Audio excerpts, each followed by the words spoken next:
solve for x 10 times 3 the power of x plus 2 is equal to 90 እንዴት አድርገን ነው ሶልቭ የምናደርገው? መጀመሪያ ቦት ሳይድ ለ10 እናካፍላለን።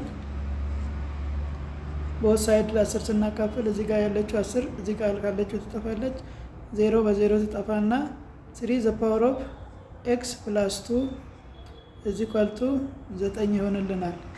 9 ማለት ደግሞ 9 ማለት is equal to 3 the power of 2 ስለሆነ ስለዚህ የኛ ኢኩዌሽን x plus 2 is equal to 9 ማለት 3 the power of 2 ይሆንልናል።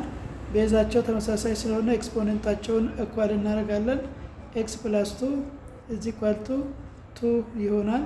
x ለብቻ ለማስቀረት both side -2 እናደርጋለን which is equal to 2 2 ይሆናል።